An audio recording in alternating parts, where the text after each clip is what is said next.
And I think it's important to walk you through a case study of a transaction that we just did that would really help explain how we came up with those 3 words.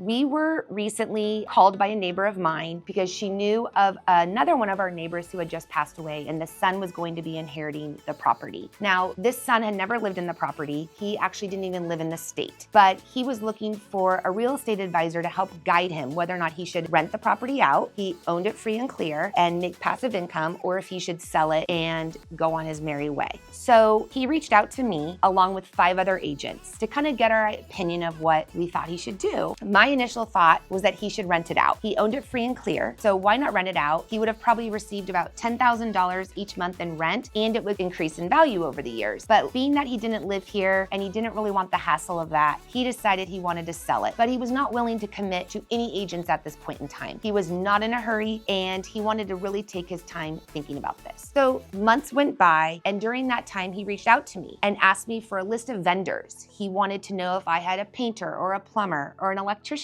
Now, as you know, vendors are very important to realtors. We use them all the time. And it's also important for us to be able to refer people that we work with and know that they will do a good job. I wrote him an email back. I gave him my list of all my vendors and I sent it back to him. No strings attached. I was just there to help him. Well, fast forward, he gives me a call and we get the listing. And he says, "Do you want to know why I gave you this listing?" He's like, "I want to tell you why." One of the reasons he gave us this listing is because he reached out to other agents. He asked those agents for those same referrals. He needed a roofer and a plumber. Those agents were willing to give those referrals, but they wanted a signed listing agreement, or they wanted to make sure that they were going to get the listing to make sure that they could basically keep control of the transaction and also make sure that their subs, they weren't just giving them out and then he was going to hire somebody else. But with us, we just don't work that way. We are happy to help our neighbors, which is exactly what we did in this case. He met with those vendors of ours and he trusted them and he liked them. And he gave me a call and he said, "You know what? I'm so appreciative that you did that for me. I would like to move forward and list with you because I do feel you're very trustworthy." So with that being said, we get the listing. We're super excited. So he had received an appraisal on this property for $3.4 million. I knew right off the bat that appraisal was very low. I looked at the appraisal. The appraiser did not take into account off markets that had recently sold in the 6 months prior, nor did he take into account properties within the community that were direct comps. Instead, he was looking 1 or 2 miles up the road, not in a bayfront community, and he wasn't doing apples to apples. Right off the bat, I looked at this and I said, okay, this is very low. You will for sure get $4+ million on this property all day long. He was shocked. He thought there was no way. He thought we were crazy to say this. This was an original beach cottage built in the 1950s. It basically needed to be torn down. The plumbing, the electrical, everything needed to be redone. He didn't want to do the work. So we wanted to price it at lot value. But I knew we have a lot of pent-up demand. We get calls all the time. Do you have any pocket listings within this community? We get agents calling us, asking us, do you have anything? I had a long list of buyers and agents who I knew had qualified buyers who would like this home. At this time, there was nothing on the market within this community. I told this seller, listen, I know you think 3.4, 3.6 is what this is worth, but I promise you we're gonna get more than that. I said, why don't we do this? Let's price it at 3.9. I will run it by my buyers and all the other agents that I know who have buyers that would be interested in a property like this. Let's get their feedback. If we're too high, we're too high. We'll put it on the market at your 3.6 number that you're talking about. But if we're not too high, we'll get the feedback. From that point in time, we don't need to accept an offer, but at least we'll kind of know where we're at. So I started calling my buyers. Within a day, we had 10 to